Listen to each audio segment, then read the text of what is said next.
Shine परिवार के सभी कस्टमर्स, एसोसिएट्स, आप सभी को Rashid Naseem, chairman shine group का प्यार भरा नमस्कार। साथियों, मैंने एक रिसिप्ट और एक स्क्रीनशॉट भेजी है। मैं चाहूँगा कि आप में से ज़्यादातर कस्टमर इस रिसिप्ट के बारे में जो इसमें वर्णन है उसको जरा समझिएगा। इसमें पेमेंट मोड में जो दिखाया गया वो दिखाया गया कि फेडरल बैंक से की चेक लगी है इनकी पेमेंट के लिए। यानी ये क्लाइंट जिनका नाम रविंदर कुमार प्रजापति है, इनको रसीद दी गई है। उस रिसिप्ट में पेमेंट मोड में पेड बाई चेक और चेक का अमाउंट ये फला दिया गया है।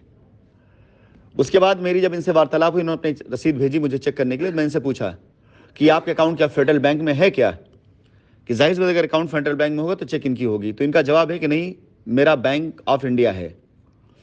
और बाकी इन्होंने नीचे अपना विवरण लिखा हुआ है कि इन्होंने पैसा कैसे किसको कितना दिया है।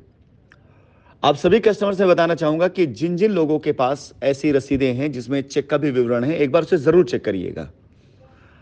अगर आपकी चेक में विवरण वही दिया गया है जो आपका बैंक है, यानी अगर आपने पेमेंट अपने बैंक ऑफ इंडिया से दिया और बैंक ऑफ इंडिया ही लिखा हुआ है, तो इसका मतलब है कि आपकी चेक से आपकी रिसीट काटी गई है, आपकी चेक से आपकी रसीद दी गई है। लेकिन कई ऐसे एसोसिएट रहे हैं मेरी नज़र के सामने, जिन्हें मैं जानता हूं कि उन्होंने कस्टमर से पैसा लिया, कंपनी अकाउंट में लगाया, वो पैसा ऑनर हो जाने के बाद किसी दूसरे कस्टमर को तलाश कर जिसे कैश लेकर के वो रसीद उसको दिला दी गई। अब यहां पर कंपनी को पता नहीं होता कि चेक किसकी है। अगर आपने अपनी चेक 10 लाख रुपए की कंपनी के नाम पर दी है और वो चेक कंपनी अकाउंट में ऑनर हुई, आपको लगता है कि आपका पैसा कंपनी में गया। इसके बाद उन्होंने अपनी एक चेक लगा करके आपको 10 लाख रुपए की रसीद दे दी और अपनी चेक डिसऑनर्ड करा दी। तो आपके पास रसीद तो पहुंच गई है और आपके पास 10 लाख की रसीद है। उन्होंने आपके अकाउंट से शाइन में पैसा कटा, आपको लगा कि आपका पैसा कट करके शाइन में चला गया है और अभी रसीद आपकी है। आपका पैसा कंपनी में आया, इसलिए यहां पर सुरक्षित है अभी आप।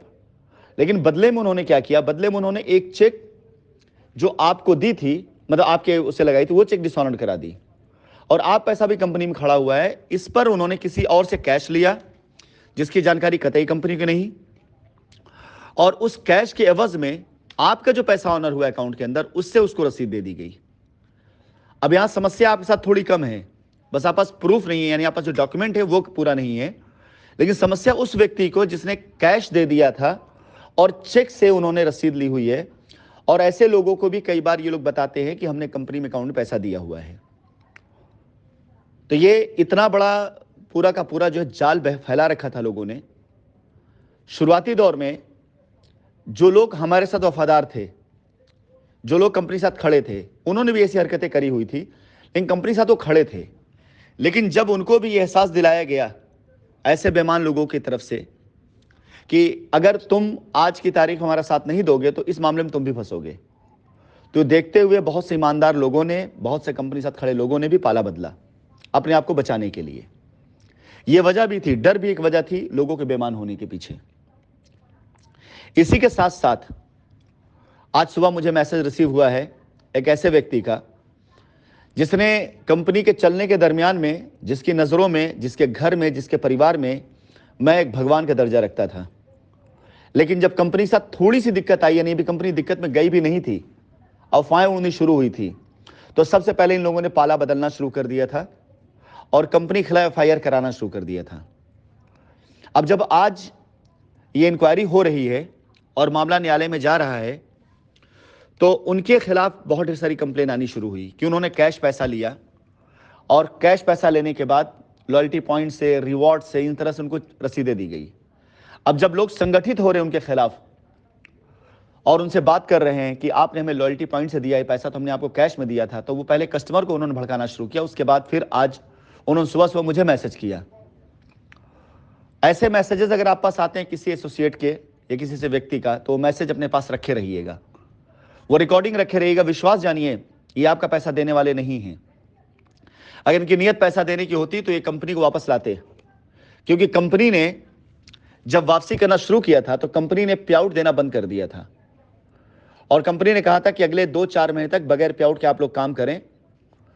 और कंपनी का आखिरी प्लान विदाउट पे आउट का था, जिसमें इन सभी लोगों ने अपने पुराने पे आउट्स को कैश किया, पब्लिक से पैसा लिया और ढेर सारा पैसा इकट्ठा करने के बाद इन लोगों ने अफवाह उड़ानी शुरू कर दी, जिसकी वजह से कंपनी के सारे प्लान और प्लानिंग पर असर पड़ने शुरू हो गए। एफआईआर होनी शुरू हुई तो कंपनी बैंक अकाउंट सीज होने शुरू हो गए। जब बैंक अकाउंट सीज होने शुरू हुए तो पब्लिक का हजूम ऑफिस में आकर के उत्पात करना शुरू किया। कंपनी लड़ती रही। अगर कंपनी कोशिश पहले करती कि उसे भागना है तो कंपनी के बैंक अकाउंट से पैसे कस्टमर अकाउंट में ट्रांसफर ना हो रहे होते और कंपनी के बैंक अकाउंट पैसों के साथ सीज ना हुए होते। अगर कंपनी ने भागना होता तो कंपनी आखिरी दिनों में अपने ऑफिस के रेंट या जो ड्यूज थे वो ना खत्म कर रही होती, वो ना चुका रही होती। ये सारी चीजें करने के बाद जिन जिन लोगों ने आज कंपनी से अच्छे पैसे कमाए, आप लोगों से पैसे लिए, ये सारे के सारे लोग आज इस अपनी जाल में खुद उलझ रहे हैं, इसलिए बाप को भड़का रहे हैं और हम पर आरोप लगा रहे हैं कंपनी आपको लड़ा रही है। आप सभी लोग निर्भीकता के साथ, निडरता के साथ ऐसे सारे चैट मेरे साथ शेयर करें जहां आपको इस तरह से आपको बरगलाया जा रहा है। कदम उठाइए ऐसे लोगों के खिलाफ में। अभी रजिस्ट्री का पोल खुलना बाकी है। रजिस्ट्री कॉपियां मेरे पास आ रही हैं। वो सारी कॉपियों की जब मैं कॉपी के साथ आपको डिटेल साथ भेजूंगा तब बवाल होगा और बड़े बवाल होंगे, क्योंकि आप लोगों से पैसे लेकर के रजिस्ट्रियां करा दी गई और ये कहा गया आपकी लायबिलिटी खत्म होगी, अभी तक कब्जा भी आपको नहीं मिला और मिल भी गया है तो भी आपकी रजिस्ट्री अनऑथराइज होने जा रही है, इलीगल होने जा रही है। ये सारी चीजें दबी रह जाती अगर मेरे साथ कुछ हो जाता या अगर कंपनी भाग जाती। बेफिक्र होकर देखिएगा अभी इस तमाशे को। आने वाले चंद दिनों के अंदर दिखाई देगा कि असली चोर आपके बीच में ही बैठे हुए हैं, असली बेईमान, असली लुटेरे, असली भगौड़े वहीं बैठे हुए हैं और हजारों लोगों ने मिल करके एक व्यक्ति के ऊपर आरोप लगा करके उसे भगौड़ा साबित किया सिर्फ इसलिए था कि वो हजारों लोग इस लूट के भागीदार जो थे वो अपना काम चला रहे होते और हम ऐसे ही बदनाम होने के बाद अगर ख़त्म हो गए होते तो आज इनकी पोल ना खुलती। फिलहाल इस चैट के ज़रिए आप चेक करिए कि आपस रसीद कैसी है। उस रसीद में अगर कहीं पर आपके द्वारा दिए गए ट्रांजैक्शन के विवरण नहीं है तो ला के कुछ कहते रहे। आप इनसे एक सवाल करिए कि जब आप मुझसे पैसा कैश में ले गए थे या जब पैसा आपने मुझसे आरटीजीएस में लिया था, जब पैसा आपने मुझसे बैंक ऑफ इंडिया के चेक से लिया था, तो मेरी रसीद पर वो विवरण की नहीं है। आपने पैसा दिया नहीं दिया हमें इससे मतलब नहीं है। लॉयल्टी पॉइंट, फ्रीडम वॉलेट या इस तरह जितने भी हैं, रिवॉर्ड चेक, पे आउट चेक, ये सारे के सारे पूरी तरीके से इनवॉलिड हैं। अगर कोई व्यक्ति सपोज कि अपनी रिवॉर्ड चेक से प्लॉट बुक करा रहा है तो बंदा ऑथराइज सिर्फ अपने प्लॉट को बुक कराने के लिए है।